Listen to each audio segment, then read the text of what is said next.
Dismiss the sense passions one by one. The sense pleasures. This object gives me pleasure. Reduce that.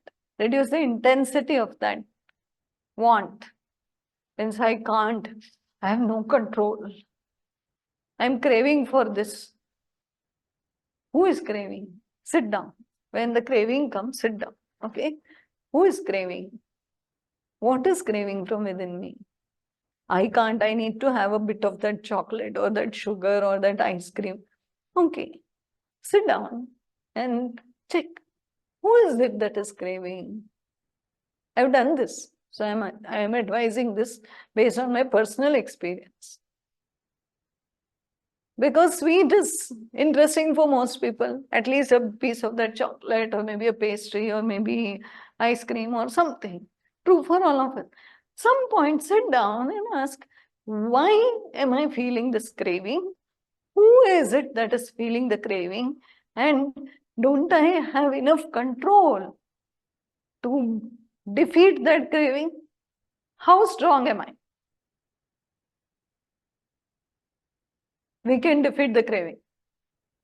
We can defeat the craving, and once you defeat it, the craving will die forever. But you'll have to keep defeating it for a while. And after that, you can go and do whatever you want. When you want to have it, you have it. When you don't want to have it, you can say, I don't want to have it. Doesn't matter. No craving. No craving is bigger than you. But we feel craving is bigger than us. Something is controlling us. Someone is controlling. Nobody. Your own bacteria are jumping inside all the bad bacteria and saying, sugar, sugar, sugar, and we feed it sugar. We are not intelligent. That's all. The bacteria inside, jeet gaya, I won over this jiva. Imagine this tiny bacteria within me are jumping and saying, give me sugar, give me sugar. Don't give me food, give me sugar. See, I'm that person who would leave the food and eat the ice cream. All those who know me know that. But it's more than almost 1.5, 2 months that I have not touched any sweet, any ice cream, any outside food. Okay? We have to sit and defeat that craving once for all. I'm not saying I'm never going to have. I'll have when I want to. It will be my choice, not my bacteria deciding. So to change the bacteria inside, it takes 3 to 6 weeks. That's all. If you have craving, then readjust your entire food schedule. Remove all the processed sugars from your this kitchen. You can have regular sugar in your tea. That's not a problem. That's not the craving. Wherever you feel that without this, I can't live my life. I can't go to the toilet. I can't pass my motion without having tea and all this stuff. It is an addiction. Addiction is ruling you today. Sit down 6 weeks. Don't have it. Rearrange your schedule. Eat very good homemade food as much as you want. No restriction. But don't pick that thing which is pulling you. Then those bacteria will die. They will starve to death. And they will never after that, there is nobody inside to create sugar. Mar gaye un log. They're all dead now. We are more powerful than those small bacteria which are not even visible in our gut. Okay, there are many. There are like 2 kg of bacteria in us. But still, how much do I weigh? 2 kg is more than me. Acha, forget about the body weight. Are you, your mind, your intellect, lesser than a bacteria? Fight it. Fight it. Rearrange your entire schedule of food to the point where any item, as sugar is an example, anything which you can't manage without. People tell me, kuch bhi nikalo, chai mat nikalo. Chai mat nikalo, bas. I need the tea or coffee, everything else you can take away. That means that tea or coffee is controlling you. I'm not against tea and coffee. You can drink as much as you want, but it should not control you. You should be able to control when you want to have it and when you don't want to have it. This is the level we are speaking. And it's nothing great achieved, believe me. It's all only those minute, tiny, invisible bacteria who are making so much nonsense inside the stomach. They're not important. You don't feed them, they starve to death. They starve to death. Don't give them enough. They will starve to death, for sure. It's the nature's process. It will stop. So try whatever you're craving and whatever you're addicted to, anything. And you want to leave that thing in your mind, you feel it's controlling me too much. That thing you remove from your list, okay, for a long time. And then replace it. Take something else at that time. Eat something else, drink something else, sit down and do some chanting, distract the mind. So we'll get on this some other time. So dismiss all sense passions from one's mind. Turn the mind inwards for a close and critical observation. That's what we will be doing, for a craving at least, okay? Maybe, we may see the meaninglessness of the world of names and forms. That's the ultimate goal. We are starting with a small craving. At least for that, let us do some critical observation, okay? We'll take verse 24.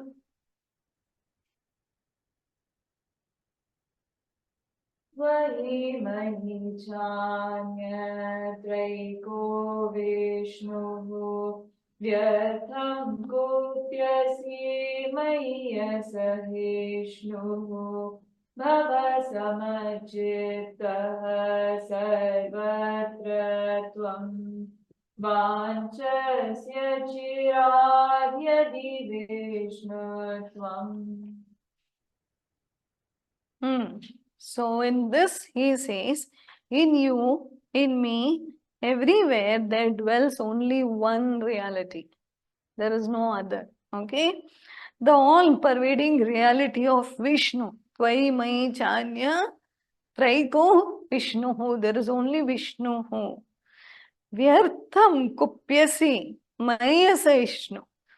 So then being impatient, you are unnecessarily getting angry with me. So the guru or the teacher is telling the student, because the teacher, they will always, like even with Swamiji, okay, used to always say one sentence or one story or one paragraph again and again and again and again. कितनी बार बोलेंगे स्वामी जी, आगे बोलो ना, tell what is going to happen next. You are telling that sentence every day. We know it by heart now. So then the guru will say, what does he say? Vyartham kupyasi.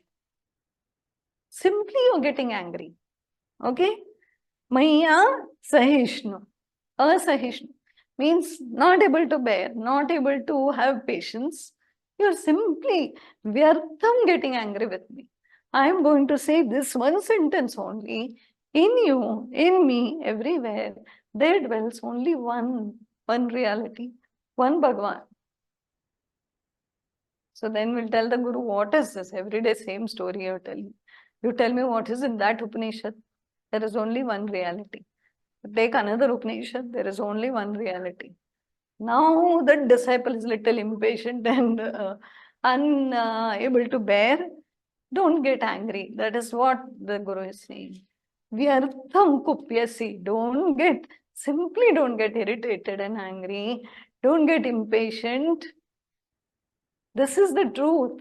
And he says, if you want to attain Vishnu, the level of Vishnu status, be samachitta always. Because the disciple is little upset. So then he says, the Guru tells the disciple that samachitta bhava. You have to be samachitta. Balanced mind. Not possible. Everybody became still. क्या बोल रहे कुछ और बोलो समचित्त नहीं करना हमारा चित्त ऐसा up down up down up down up down, आज मैं ऊपर आज मैं नीचे, आसमान ऊपर और धरती नीचे, we are up and down all the time, jumping up and down the mind.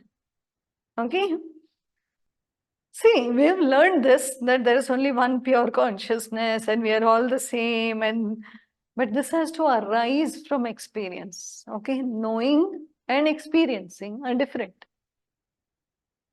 Swami ji used to say, अच्छा जान गए तुम कौन हो? So we'll say, Swami ji हम जान गए, आपने रोज बोला, every day you're telling मैं आत्मा हूँ. Okay, I'm Atman. शरीर हो? He will ask, are you the body? नहीं Swami ji, yesterday only you taught us, are you the Atman? So we will say, we'll very grandly tell him, I'm the Atman, I'm the soul.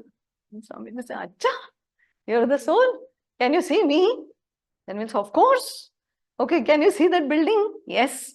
Can you see your sister? Yes. Then you're not Brahman, you're not soul. You're Naina, seeing everybody individually here. Okay, everybody is different for you, even me. The Guru is different from you. What is this? Then you are not Atman. वो तो सिर्फ ज़बानी. Only you know by heart. So you all are telling me I am Brahman, I am Atman, I am. No experience. And once we have this experience, we will not go back to the Guru. Why would we? We don't see the Guru different than us. We have no questions, we have no duality, we have no suffering, we have no doubts. Why will we go to the Guru? So even if I know today, I still need to go to the Guru because I have no experience. See, knowing love and experiencing love is different. If every day in the book you will write Rama, Rama, or chalo, love, love, L-O-V, love, L-O-V, love, or Krishna, have you experienced it? I'm not saying don't write, you can write. It's good. But by writing or by knowing the word, what it is, do you have any experience? No. So that is why we need to listen and hammer and listen till that Rama sprouts within me. So I have to work hard. So we need to write, don't escape from anything. Writing, chanting, learning, reading, etc. Sadhana, sab karna hai. Till the Krishna, till the Govinda, Rama, whatever it is, sprouts in my heart, and the heart chakra opens and I feel love for everyone and I don't see everyone as everyone. I see everything as one. That is the stage. We need to work on it. Okay? It will take time, but so it said that do sadhana, seva, sankirtana, manana, meditation, all this will lead to samachitta. Krishna was saying again, and samatvam yoga uchyate, Arjun. Samatvam yoga uchyate. Ah, what a shloka. Samatvam is only yoga, and yoga is union. समत्वम को ही योग बोलते हैं. So samatvam is only योग, my dear Arjuna. It is not two separate. Yoga means there is samatvam. Very simple. That's union. It's not like union of this and that and then there is a union. It's when the chitta, the mind is united with the pure consciousness, there is no mind. There is only pure consciousness. Right now there is a mind and there is pure consciousness. That's the problem. So there is something and there is a reflection. So the fight is going on. Between who? You've seen children, come to think of it. They will look into the mirror when they're very small. If you have a tall mirror, they will look into the mirror and punch at that fellow who is in the mirror. Who is that? Who is that? They want to remove that, punch that fellow inside that mirror. Because they can see that thing is different from them. They don't know it is them. And then we say, this is you only. Okay, they don't want that fellow. Remove that fellow. I don't want that. It's different from me. They will punch and fight. How stuck are we? We also see that. Everything is different than us. I am this one is that one is. It all has to merge into one. You are no different. We tell the child, you and that reflection are one and the same, my dear. The manasa, the chitta, and the chaitanya, consciousness, are no different. It's just a reflection of the same. But because I see the difference, I am into duality, dvandva. And because there is duality, I am suffering, there is I-ness, right?